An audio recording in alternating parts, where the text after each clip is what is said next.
Seja bem-vindo ao Sã Doutrina. Esse é o nosso programa de toda quarta-feira, o programa da Igreja Presbiteriana de Pinheiros, que oferece gratuitamente a você o curso de Teologia nas Doutrinas Fundamentais do Cristianismo. Esse é o nosso 19º programa, nesse novo formato do Sã Doutrina, e hoje nós vamos começar um novo tema, o tema da criação, a doutrina da criação, a parte 1. É provável que nós tenhamos 3 ou 4 partes sobre esse grande tema. Então, depois de 4 programas falando sobre, na verdade, 2 programas falando sobre os decretos de Deus e 2 programas falando sobre a doutrina da predestinação, agora um tema que, em algum aspecto, não é tão denso e polêmico como os anteriores. Denso, ele, de alguma forma, ele é sim, mas também, ou melhor, mas talvez, não traga tantas polêmicas assim como os anteriores, Então vamos lá, hoje nós vamos falar sobre a doutrina da criação. Antes de entrarmos nesse tema, nesse assunto, e hoje nós vamos ser bem gerais a respeito dele, nós vamos fazer um pedido para você que nos acompanha. Se você ainda não se inscreveu no canal do YouTube da Igreja Presbiteriana de Pinheiros, nós pedimos que você faça isso, nos ajude aí, faça a sua inscrição lá no canal do YouTube da Igreja Presbiteriana de Pinheiros, toque o sininho que fica ali à sua direita, e aí você vai receber as atualizações das produções aqui da Igreja Presbiteriana de Pinheiros.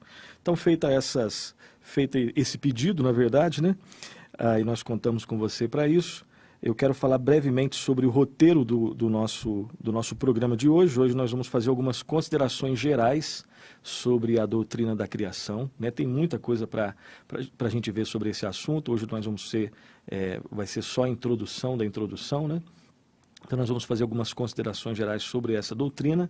Nós vamos falar sobre a ideia da criação. Quando nós falamos sobre a doutrina da criação, existe uma ideia central por detrás dessa doutrina. Qual seria essa ideia?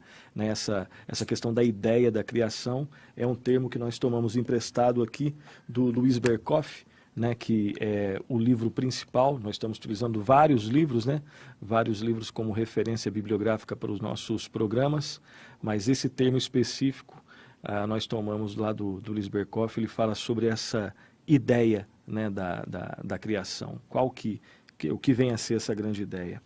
E nós vamos também falar sobre como a Confissão de Fé de Westminster ela trata a doutrina da criação. A Confissão de Fé de Westminster, lá no seu capítulo 4, que é um documento confessional, bastante caro e importante para as igrejas reformadas, para a igreja presbiteriana de uma forma especial, mas para outras igrejas também que adotam esse documento como um documento que mostra um resumo daquilo que nós cremos.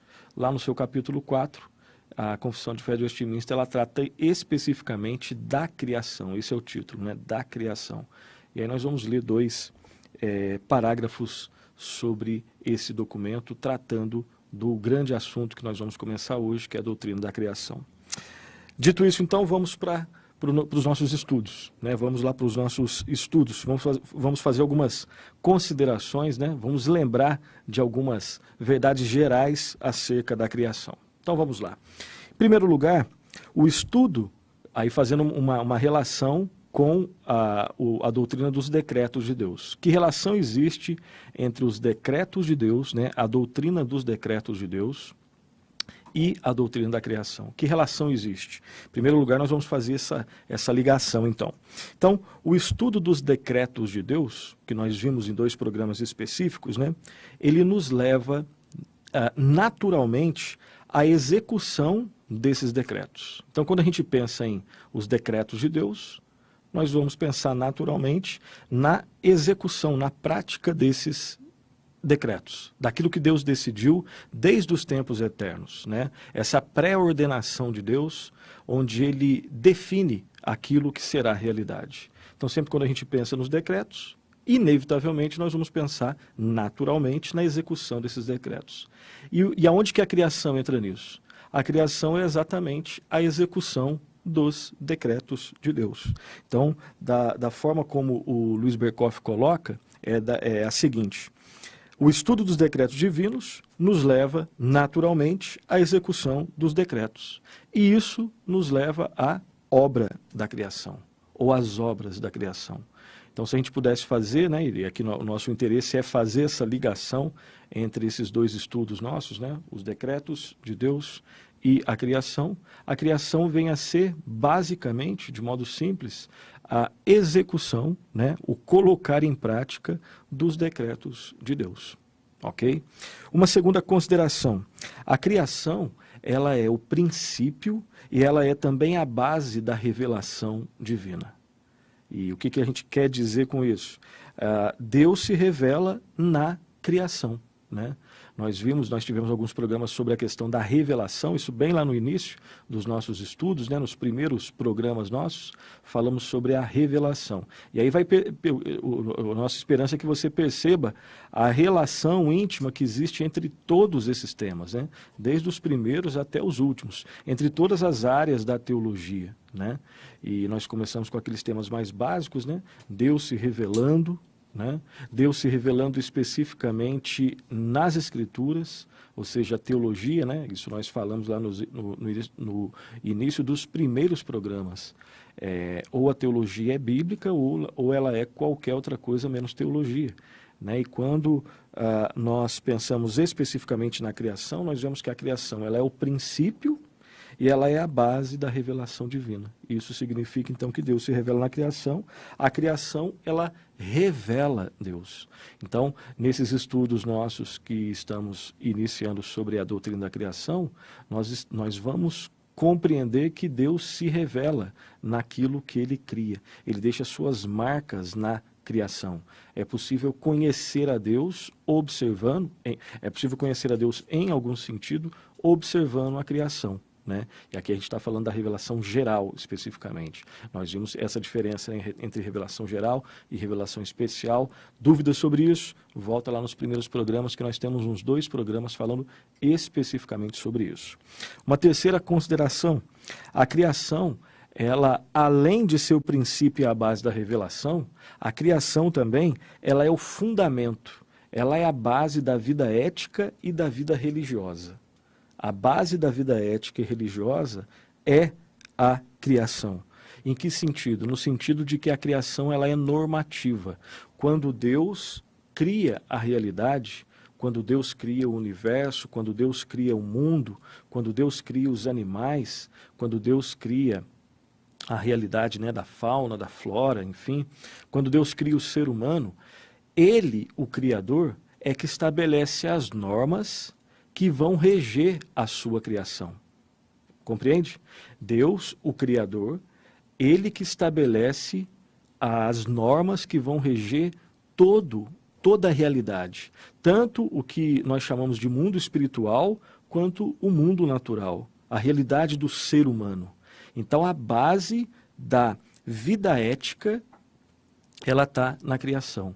E a base da vida religiosa, ela também está presente, o fundamento é a criação, porque é o Criador que estabelece as leis que vão reger toda a realidade, tá?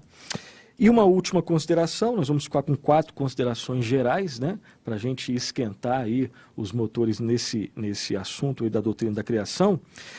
A doutrina da criação, ela só pode ser derivada, né, só pode ser extraída das Escrituras e ela deve ser aceita pela fé.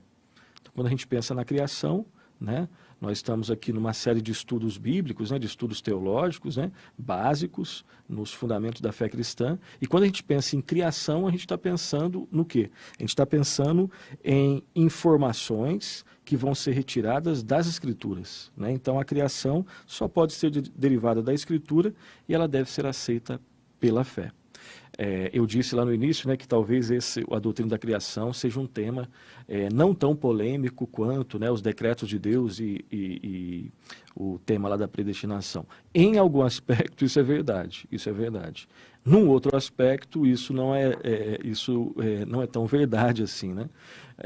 Nós até falamos que isso tem uma área é um pouco relativo, porque quando a gente estudando o tema da criação, quando a gente começa a se embrenhar em alguns objetos de estudo que também são estudados pela ciência natural, aí é claro que existem várias áreas aí que existe um alto grau, né, de polêmica, especificamente quando, né, você já deve ter lido alguma coisa, já ouviu alguma coisa, né, sobre aqueles debates entre as teorias da criação do mundo, né? Então você tem o criacionismo, você tem o evolucionismo ateísta, o evolucionismo teísta, aí você tem uma proposta que busca explicar essas questões que é um pouco mais recente, que é a teoria do design inteligente, enfim. Nós não vamos entrar em tudo isso, nós vamos citar, mostrar que isso existe, não é o nosso objetivo nesses estudos, né, embrenhar em todas essas áreas aí, até porque trata-se de um curso básico, né, de teologia, mas nós vamos pelo menos mostrar que existem esses debates, né, sobre essa questão. O que nos interessa um pouco mais é o que as Escrituras nos ensinam sobre a criação. Né? Criação do mundo natural, criação do mundo espiritual, criação dos homens, a criação do homem especificamente, a criação do mundo angelical, naquilo que é possível falar algo sobre isso, ok? Então essas são as considerações gerais sobre a doutrina da criação que nós vamos fazer, que nós estamos fazendo nesse programa. Vamos então para a ideia da criação, o segundo tópico. O que seria essa ideia da criação? Quando nós pensamos na criação, quando nós pensamos na doutrina da criação, o que vem primeiro à nossa mente, né? E o que está implícito naquilo que a teologia reformada especificamente nos ensina? Então, em primeiro lugar, a expressão criação, ela não é utilizada somente em um sentido. Ela pode ser utilizada e normalmente é utilizada em vários sentidos. Então, às vezes você está lendo um livro e o autor em algum momento cita a questão da criação. Em que sentido, essa é uma pergunta que você deve fazer, em que sentido ele está utilizando essa expressão, tá? Então é importante que você, em primeiro lugar, quando vai tentar entender o que é a criação, lembre-se que essa expressão nem sempre é usada somente em um sentido. Você pode estar falando da criação do mundo, da criação do homem, da criação dos anjos, ok?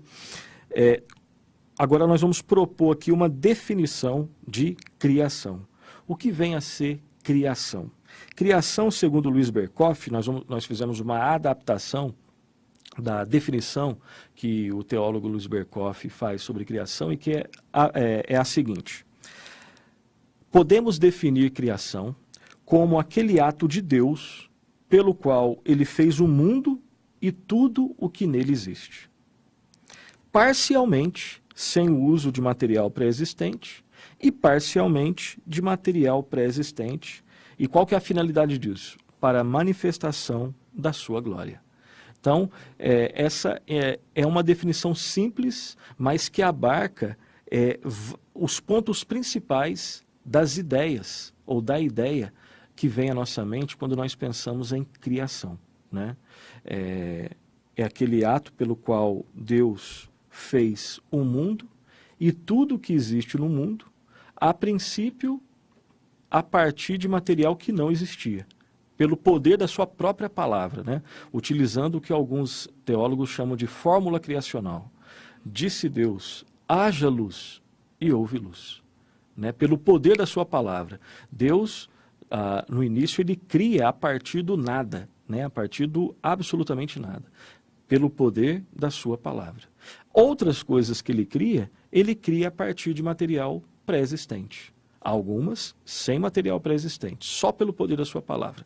Haja luz, houve luz. Agora, em outras coisas que foram criadas, por exemplo, no homem, né, ele usa material pré-existente. Então a gente pode definir criação dessa forma. Os dois textos clássicos, que nós não vamos mostrar agora no nosso slide, nós vamos buscar tratar desses dois textos na medida em que o programa, né, não só esse programa número 1, a parte 1, mas a parte 2, a parte 3, nós vamos explorar um pouco mais esses dois textos clássicos. Mas quais são os textos clássicos que falam sobre a criação? Gênesis capítulo 1 todo e Gênesis capítulo 2 todo. Tá? Você pode conferir na sua Bíblia, não está projetado por enquanto, daqui a pouco nós vamos ler alguns textos que estão projetados para vocês aí, mas quando você, se você quer se aprofundar, né, naqueles textos que são básicos, fundamentais sobre criação, Gênesis 1, capítulo inteiro, e Gênesis 2, capítulo inteiro. Lá em Gênesis 1 está escrito: no princípio criou Deus os céus e a terra. A terra, porém, estava sem forma e vazia. Havia trevas sobre a face do abismo e o Espírito de Deus pairava por sobre as águas. Né? E aí você continua até por todo o capítulo 1, até o versículo 31, e o capítulo 2, do 1 até o 25. Gênesis 3 já é o relato da queda do ser humano. Né? E depois de Gênesis 3, aí o restante da Bíblia é o cumprimento de Gênesis 3,15, né? Que é a grande promessa. Né, isso nós vamos ver especificamente lá em soteriologia, em cristologia, né, que é a promessa do Redentor.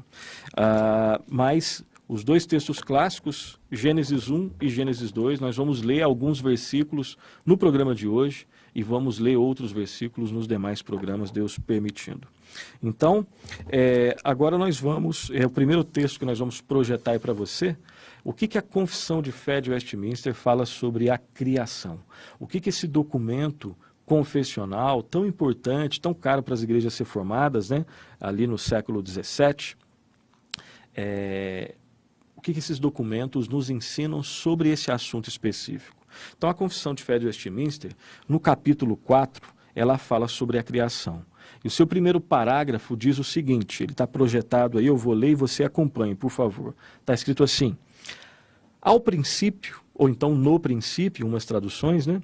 Aprouve a Deus, o Pai, o Filho e o Espírito Santo, para a manifestação da glória do seu eterno poder, sabedoria e bondade, criar ou fazer do nada, no espaço de 6 dias, e tudo muito bom, o mundo e tudo o que nele há, visíveis e invisíveis.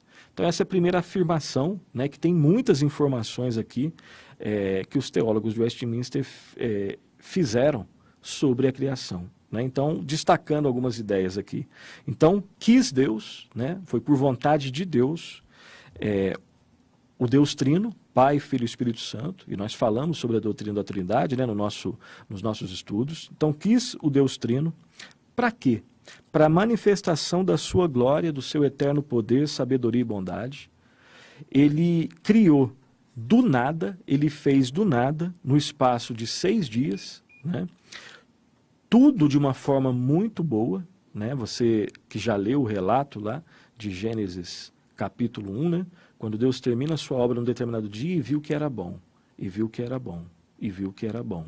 No relato do homem, viu que era muito bom. Né? Então, Deus planeja, Deus executa e Deus mesmo avalia a sua obra, e como ele é um ser perfeito, o que ele faz leva à sua perfeição.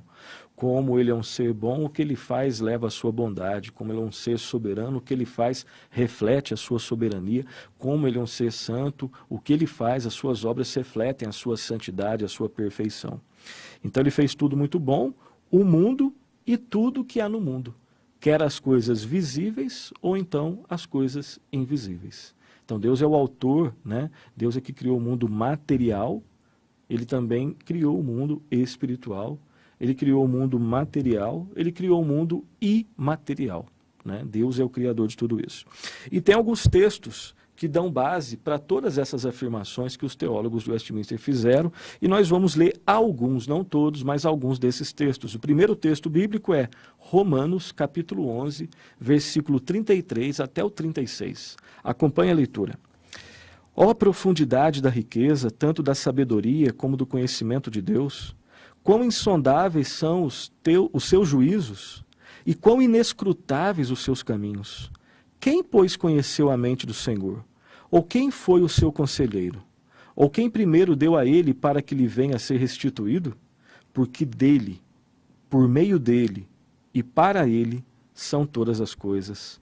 A ele, pois, a glória eternamente. Amém. Não? Então esse texto aqui, né, onde o apóstolo Paulo, ele como alguns dizem, né, ele explode em doxologia, né? Ele louva e exalta Deus, esse Deus soberano, excelso, né? Digno de toda honra, toda glória, todo louvor. E ele deixa bem claro aí o quão maravilhoso Deus é, o quão poderoso, todo-poderoso Deus é, né? Quem, pois, conheceu a mente do Senhor? Quem que deu conselhos para Deus? Quem que deu a ele primeiro para que ele venha a ser restituído? E aí no final, no versículo 36, porque dele, né? Por meio dele e para ele, a ele, pois, todas as coisas, e para ele são todas as coisas, a ele, pois, a glória eternamente. Amém. Hebreus capítulo 1, do 1 ao 2, né? 1 e 2. Está escrito assim: havendo Deus outrora falado muitas vezes e de muitas maneiras aos pais pelos profetas, nesses últimos dias nos falou pelo Filho, a quem constituiu o herdeiro de todas as coisas, pelo qual também fez o universo. Então aqui o autor de Hebreus, principalmente no versículo 2, ele deixa claro que o Filho, ele também é Criador. Ele estava com as duas outras pessoas da Trindade, o Pai e o Espírito Santo, no momento da criação, né? No finalzinho, pelo qual também fez o universo. Romanos 1, 20. Romanos capítulo 1, versículo 20. Porque os atributos invisíveis de Deus, assim o seu eterno poder, como também a sua própria divindade, claramente se reconhecem desde o princípio do mundo, sendo percebidos por meio das coisas que foram criadas. Tais homens são por isso indesculpáveis. Aqui o apóstolo Paulo, né, ali no primeiro capítulo de Romanos, falando que aqueles homens rebeldes, né, eles são indesculpáveis na sua rebeldia em relação a Deus, na sua descrença em relação a Deus, porque a criação aponta para o Criador, né? A criação, ela aponta para o Criador. Próximo texto, né? Não dá para comentar todas as coisas, né? Vamos já passar para o próximo texto aqui. O texto lá de Romanos, ele trata de outros assuntos também, mas que provavelmente nós vamos tratar em outros temas aqui, principalmente nesse texto de Romanos, serve para falar sobre os efeitos do pecado na vida do ser humano, né? Quem é o homem pós-queda, né? Mas hoje nós estamos utilizando esse texto só para falar que a criação aponta para o seu Criador. Próximo texto, Salmo 104, 24. Salmo 104, 24. Que variedade, Senhor, nas tuas obras? Todas com sabedoria as fizeste. Cheia está a terra das tuas riquezas. Então aqui é o reconhecimento do salmista de que aquilo que Deus criou possui variedade. E não só variedade, existe qualidade na variedade, né? E por fim, o último texto desse momento, Atos 17, 24. O Deus que fez o mundo e tudo que nele existe, sendo ele Senhor do céu e da terra, não habita em santuários feitos por mãos humanas. Então, destaque que nós queremos fazer aqui, principalmente no início do versículo 24, né, do capítulo 17 de Atos. Aqui deixa claro que Deus fez o mundo e tudo o que nele existe, né? Esse é um dos versículos nos quais os teólogos Westminster se basearam para dizer, né, deixar bem claro que Deus é o Criador do mundo e de tudo que existe no mundo, tá? E nós vamos ler dois parágrafos, né? Nós lemos o primeiro, agora tem o segundo parágrafo lá da Confissão de Fé de Westminster, tá? Vai ser colocado aí para você, você acompanha a leitura. Está escrito assim: depois de haver feito as outras criaturas, Deus criou o homem, macho e fêmea, com almas racionais e imortais, e dotou-as de inteligência, retidão e perfeita santidade, segundo a sua própria imagem, tendo a lei de Deus escrita em seus corações, e o poder de cumpri-la, mas com a possibilidade de transgredi-la, sendo deixados à liberdade da sua própria vontade, que era mutável. Além dessa escrita em seus corações, receberam o preceito de não comerem da árvore da ciência ou do conhecimento do bem e do mal. Enquanto obedeceram a este preceito, foram felizes em sua comunhão com Deus e tiveram domínio sobre as suas criaturas. Então, nesse segundo capítulo, o conteúdo ele fala especificamente sobre a criação do ser humano, em que condições o ser humano foi criado, né? E aqui nós falamos, né, nos últimos programas, daquele termo, né, que provoca uma certa discussão, né? Adão, o primeiro ser humano, ele foi criado com um livre-arbítrio, né? Com essa capacidade de fazer uma escolha. Adão foi criado em estado de perfeição, mas ele podia fazer uma escolha que fizesse com que ele caísse desse estado de perfeição. Ou seja, ele foi criado com uma faculdade que, de alguma forma, apontava para a seguinte realidade. Ele foi criado em perfeição, mas poderia fazer uma escolha contra a sua própria vontade. Né? Contra a sua própria natureza, tá? Corrigindo. Adão foi criado com essa condição que nós chamamos aqui de livre-arbítrio. E o que é o livre-arbítrio? É a capacidade do homem fazer uma escolha contra a sua própria natureza. A natureza dele era perfeita, mas ele poderia fazer uma escolha contra a sua natureza. Tanto é que ele fez. Depois que ele, né, caiu, depois que ele desobedeceu, a sua natureza, ela não é mais uma natureza perfeita, ela é manchada pelo pecado e ele não consegue se ver por si mesmo livre disso. Mas aí esse é um outro assunto. Mas esse segundo parágrafo aqui, né, essa segunda grande afirmação que a Confissão de Fé de Westminster faz, aponta para essa realidade de que o ser humano ele foi criado nessas condições, né, e enquanto ele obedeceu, enquanto ele não desobedeceu a vontade de Deus, enquanto ele estava dentro da obediência, né, à vontade dos preceitos de Deus, eles eram o ser humano, né, tanto Adão quanto a sua companheira Eva, eles eram felizes porque viviam em comunhão com Deus e eles tinham domínio sobre todas as outras criaturas. Uma vez que o pecado entra na história, né, uma vez que a queda acontece, tanto a relação com Deus é quebrada, com o próximo é quebrada e com a criação também é quebrada. Inclusive a relação que ele tem com ele mesmo é quebrada. O pecado tem esses vários efeitos que, Deus permitindo, nós vamos estudar lá em antropologia, né? Ok, então vamos ler agora pelo menos 3 textos nos quais os teólogos do Westminster se basearam para fazer essas afirmações acerca do ser humano, o ser humano que foi criado por Deus, a imagem e semelhança de Deus, as características desse ser humano. Primeiro texto, Gênesis 1, 27. Gênesis capítulo 1, versículo 27, está escrito assim: Criou Deus, pois, o homem à sua imagem, a imagem de Deus o criou, homem e mulher os criou. Né? Então, o homem foi criado, primeiro o Adão, né? Depois Eva foi criada de Adão, e só existem esses 2 gêneros, né? Isso está na estrutura criacional, né? O gênero masculino, o gênero feminino, né? E o que identifica essa questão do gênero é o próprio corpo, né? Então isso é dado, isso é estrutural, né? Isso é estrutural.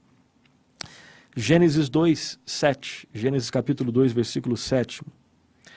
Então formou o Senhor Deus ao homem do pó da terra e lhe soprou nas narinas o fôlego de vida, e o homem passou a ser alma vivente. O homem é uma vida agora, né? A alma vivente é uma vida.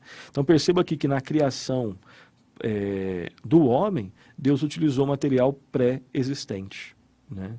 Deus utilizou o pó da terra e ele soprou nas narinas do homem o fôlego de vida, e agora o homem passou a ser alma vivente.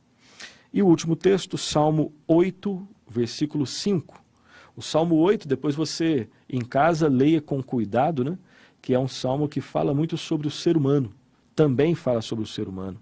Obviamente, em algum aspecto aponta para Cristo. É um salmo, obviamente, teocêntrico, né? Mas ele fala sobre quem é o ser humano. Né? O Salmo 8 é muito rico nesse aspecto. E no versículo 5 está escrito o seguinte: Fizeste-o, o homem, né? O homem foi feito, então fizeste-o, no entanto, por um pouco menor do que Deus, e de glória e de honra o coroaste. Então, está falando do ser humano aqui, né? Que foi feito, né, um pouco menor do que Deus, e de glória e de honra o coroaste. a glória do ser humano, primeiro, o ser humano não tem glória intrínseca, né? A glória do ser humano é ter sido feito, criado à imagem e semelhança de Deus, né? O pecado, ele não tira a imagem e semelhança de Deus. Ele distorce a imagem e semelhança de Deus. E Cristo, o Redentor, ele redime, né? Ele está reformando essa imagem e semelhança de Deus que foi manchada e distorcida pelo pecado, né? Então a glória do ser humano consiste em que só o ser humano, nenhum animal foi feito, mas só o ser humano foi feito à imagem e semelhança de Deus. Qualquer tipo de estudo antropológico que quer honrar as Escrituras vai levar em consideração principalmente esse termo, né? Essa expressão, imagem e semelhança. Imagem e semelhança. Uma consideração sobre isso que nós estamos falando. Embora muitas vezes, ou melhor, o que nós estamos falando, não, uma outra consideração sobre a doutrina da criação. Embora muitas vezes a criação seja atribuída ao Pai, ela é claramente apresentada como uma obra do Deus Trino, né? Então, às vezes, a gente conversando ou lendo um livro, né? Às vezes surgem aquelas questões, aquelas perguntas, mas quem criou? Foi só o Pai que criou? Ou a Trindade, o Deus Trino, é o agente de toda a criação?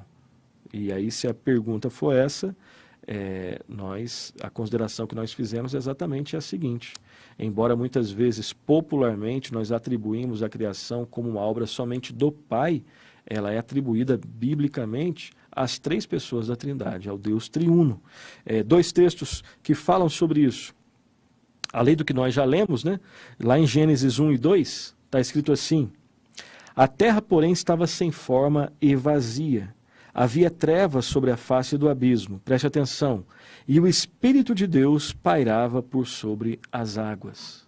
Então o Pai é agente da criação, o Espírito também, ele estava presente na criação, e lá em João, Evangelho de João 1:3, existem vários versículos, nós vamos citar só um. Evangelho de João, capítulo 1, versículo 3, está escrito assim: todas as coisas foram feitas por intermédio dele. Dele quem? Cristo, né? Só ler o que está antes e depois, o texto está falando de Jesus Cristo. E sem ele, nada do que foi feito se fez. Sem ele quem? Cristo. Sem Jesus Cristo, nada do que foi feito se fez. No princípio era o Verbo, e o Verbo estava com Deus, e o Verbo era Deus, né? Então, no princípio, esse texto que eu estou falando para os irmãos, não está projetado, né? Evangelho de João, capítulo 1, versículo 1. É um texto correlato com Gênesis 1:1. No princípio, criou Deus os céus e a terra. Gênesis 1:1. João 1, no princípio era o Verbo, e o Verbo estava com Deus, e o Verbo era Deus, né? Então, nós vemos que o Verbo, que é Jesus Cristo, ele também é criador. Nós vemos também que nesse texto que o Verbo, que é criador, ele é uma pessoa distinta do Pai, né? Ele é o Filho. E olha só como é que João escreve. No princípio era o Verbo, ou seja, o Verbo estava lá no princípio, ele também é criador. E o Verbo estava com Deus, a expressão estava com, ela faz uma distinção de pessoas, distinção de pessoalidade, né? O Pai é uma pessoa, o Filho é uma outra pessoa. E a última expressão, e era Deus, e o Verbo era Deus, ou seja, o Verbo é divino, o Verbo é o próprio Deus, não o Pai, mas o Filho. Então, observando esses textos, né, e isso nós vimos com alguns detalhes, lá nos programas que falavam sobre a doutrina da Trindade, né, que é observando esses textos com cuidado que nós vemos que o Espírito Santo, ele é Deus. Que Jesus Cristo, ele é divino, ele é o Verbo eterno, ele é divino, ele faz coisas que só Deus faz, né? Então, só existe um Deus em três pessoas. E essas três pessoas, esse único Deus, né, o Deus de Israel, Pai, Filho e Espírito Santo, estava na criação. As três pessoas estavam no momento da criação. Mais uma consideração. A criação foi um ato, preste atenção, foi um ato livre de Deus. Não foi um ato necessário. Deus é autossuficiente E por isso ele não precisava ter criado o mundo. Deus não era obrigado a criar o mundo. Deus não precisava ter criado o mundo se ele não quisesse ter criado. Mas Deus criou como um ato, Deus criou o mundo, Deus criou tudo que existe no mundo, Deus criou o homem à sua imagem e semelhança por um ato livre dele, não um ato necessário ou obrigatório. Né? Não existe nada que obrigue Deus a fazer, obrigasse Deus a fazer isso. Mas foi um ato livre, foi para manifestar a sua glória, né? Foi segundo o seu, aquela palavrinha, beneplácito, né? O seu bom prazer, ter criado o mundo, por motivos que estavam nele, né? Não por nada externo a ele que obrigasse a fazer isso. Isso é uma impossibilidade com Deus. Uma frase que eu quero que você leia aí, uma frase do Luiz Berkoff, e que fala sobre a criação. Preste atenção, está escrito assim: a criação do universo não dependeu de uma necessidade inerente, né, inseparável do ser divino, mas somente por uma decisão perfeitamente voluntária de sua soberana vontade. Então é uma frase do Luiz Berkoff que fala exatamente o que a gente estava falando, né? Na verdade, o que nós estávamos falando, né, influenciado por essa frase do Luiz Berkoff. Outras considerações. Deus criou o mundo, né, isso está claro nas Escrituras. Agora preste atenção.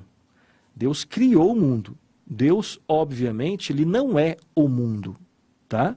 É uma coisa muito diferente. Deus criou o mundo, mas Deus não é o mundo. O mundo tem uma existência separada e distinta de Deus. O universo, ele não é o próprio Deus, e o universo não é uma parte de Deus. Deus é distinto do universo. Deus cria, mas ele é distinto daquilo que ele cria. Tá? O universo é dependente de Deus. E o universo também é sustentado por Deus. Por que a gente está falando tudo isso? Para fazer uma diferenciação muito clara, baseada nas Escrituras, distinção do quê? Entre o cristianismo e o panteísmo. Né? O panteísmo afirma que tudo é divino, tudo é Deus. Né? Deus não só criou, mas Deus também é aquilo que ele cria. Não. Deus criou, mas Deus não é aquilo que ele criou. Né? Existe uma distinção, então, muito grande, existe um abismo intransponível, né? Não dá para ter comunhão entre o que a Bíblia ensina e o que o panteísmo ensina. Né? E às vezes você pode notar em algum livro, em algum filme, em algum produto cultural que você consome, algum tipo de crença panteísta, né? De que Deus é a árvore. Não, Deus não é a árvore. Deus é o ar. Não, Deus não é o ar. Que Deus é o universo. Não, Deus não é o universo. Deus criou a árvore. Deus criou o ar. Deus criou o ser humano, né? Alguns, inclusive alguns, né, dentro do movimento evangelical, né, se a gente puder expandir mais, dizem que os homens também são deuses. Não, os homens não são deuses, né? Não são deuses. O universo não é Deus. Deus criou o universo. O universo, Deus é ilimitado, o universo é limitado. Deus é infinito, o universo é finito, né? Então, quem afirma que Deus ele está em todos os lugares e é tudo que existe, é o panteísmo e o cristianismo. E o panteísmo não tem base nas Escrituras. Né? O panteísmo é uma crença que surge do coração idólatra do ser humano, né? Que diviniza a criação e não honra o ser divino que é Deus. Tá bom? Mais uma consideração, já aproximando do nosso final. Deus nunca está distante. Então, primeiro a gente deixa bem claro que Deus é distinto daquilo que ele cria. Agora a gente está afirmando uma outra coisa que é muito importante, que a Bíblia afirma também. Deus nunca está distante da criação. Ele não é a criação, mas ele não está distante da criação. Ele está sempre presente na criação, provendo e providenciando a sua existência. Essa verdade é a verdade da providência divina. O nosso assunto atual é a doutrina da criação. Depois desse assunto, que vão ter umas 3 ou 4 partes, nós vamos estudar, Deus permitindo, a doutrina da providência de Deus. E a doutrina da providência afirma exatamente isso. Existe uma ligação muito íntima entre criação e providência. A doutrina da criação afirma que Deus é o criador de todas as coisas. Deus criou o mundo e tudo aquilo que nele existe. A doutrina da providência diz que Deus dá a manutenção, dá a continuidade. Deus não cria, dá corda e vai embora. Não. Deus cria um mundo e providencialmente sustenta o mundo muito perto dele. Deus nunca está distante do mundo, mas sempre presente. Até porque Deus um dos atributos de Deus que nós vimos é a sua onipresença. Deus está presente em todo lugar. Deus está em todo lugar, presente de modo completo. Ok? Mais um texto, nós vamos ler Salmo 139, que fala sobre um pouco essa providência de Deus e sobre a onipresença de Deus. Salmo 139, 7, 10, está escrito assim: Para onde me ausentarei do teu espírito? Para onde fugirei da tua face? Se subo aos céus, lá estás. Se faço a minha cama no mais profundo abismo, lá estás também. Se tomo as asas da alvorada e me detenho nos confins dos mares, ainda lá me haverá de guiar a tua mão e a tua destra me susterá. Então, Deus criou os animais e ele sustenta os animais. Deus criou as montanhas e providencia a continuidade das montanhas, ou então a dissolução, né, de alguma montanha. Mas ele é providente em absolutamente tudo. E Deus é aquele que conhece cada pessoa que existe, de modo perfeito e profundo. Deus é o único que consegue sondar o coração de todas as pessoas. Né? Ele criou o ser humano e ele providencia a existência do ser humano. E o último texto do programa de hoje, Jeremias 23, 24. Lá está escrito assim: Acaso sou Deus apenas de perto, diz o Senhor, e não também de longe? Ocultar-se-ia alguém em esconderijos, de modo que eu não o veja? Diz o Senhor. Porventura não encho eu os céus e a terra, diz o Senhor. Então, mais um texto que deixa, de modo muito claro, fala da onipresença de Deus. Deus não só cria, mas providencia a continuidade da criação de modo soberano. Mesmo quando nós duvidamos, né, do total controle que Deus tem sobre absolutamente tudo, ele continua sendo soberano sobre absolutamente tudo, inclusive sobre as nossas dúvidas. Tá? Quero terminar então o programa de hoje fazendo duas aplicações.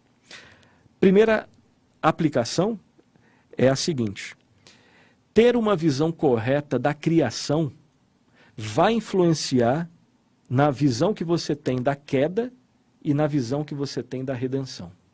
Se você tem uma visão errada da criação, provavelmente a sua visão sobre a queda vai ser errada, provavelmente não, com certeza, e com certeza a sua visão da redenção também vai ser errada. Mas o nosso objetivo, né, contando com a misericórdia e graça de Deus, é que a nossa visão da criação seja uma visão correta, bíblica, para que a nossa visão sobre a queda também seja correta e bíblica, e para que a visão nossa sobre a redenção seja correta e bíblica. Ok? Então tenhamos uma visão correta e bíblica sobre a criação. E a segunda, né, conclusão, né, consideração final e aplicação, conclusão não, mas consideração final e aplicação é a seguinte: a Bíblia é um livro formado, né, por diversos livros, como você bem sabe, né, 66 livros. Nesse livro aqui nós temos muitas histórias, mas por trás de todas essas histórias existe uma grande história que dá sustento, que é a base que dá sustento para todas as histórias. Então esse livro, né, a Bíblia, né, a revelação de Deus, propositiva e escrita, ela é formada por vários livros, 66 livros. 39 no Antigo, 27 no Novo. Livros dos mais variados estilos, né? Você tem cartas, epístolas, né? Você tem livros poéticos, livros proféticos, você tem livros históricos, né? Você tem, enfim, vários... você tem lá o Pentateuco, enfim. Dentro dessas várias histórias, desses vários estilos, existe uma grande história, existe a grande história que dá sustento, direção, né, que dá liga a toda a Escritura. E essa grande história, ela pode ser resumida em 3 termos, né? Ela pode ser entendida considerando três termos. Quais são esses termos? Já citei aqui na primeira consideração. Criação, queda e redenção. De uma forma muito resumida, claro que a Bíblia é muito mais do que isso, tá? Mas de uma forma muito resumida, a Bíblia conta a grande história que é formada pela consideração desses três termos, criação, queda e redenção. Como seria isso? A Bíblia ensina que criação, Deus criou todas as coisas perfeitas, o homem caiu em pecado e manchou a criação, queda, e se terminasse só aí, acabou, não tem nenhuma esperança. Mas não é só criação e queda, tem a redenção. Deus criou todas as coisas perfeitas, o homem caiu em pecado, em rebeldia e manchou a criação de Deus.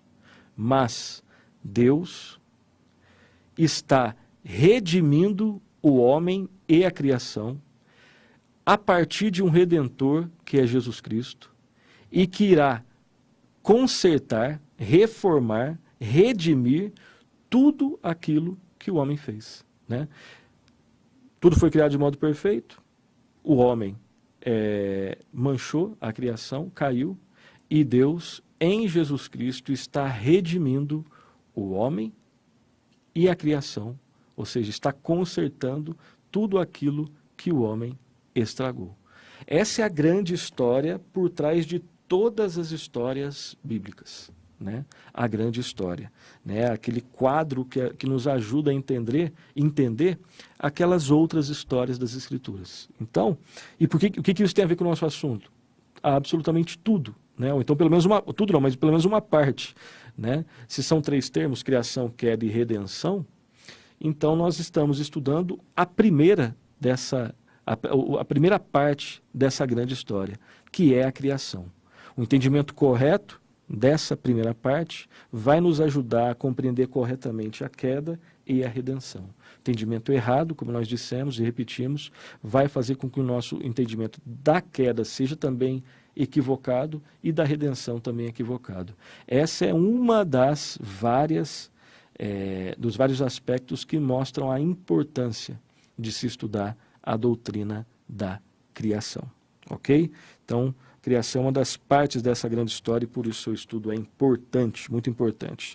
Assim nós terminamos o programa de hoje.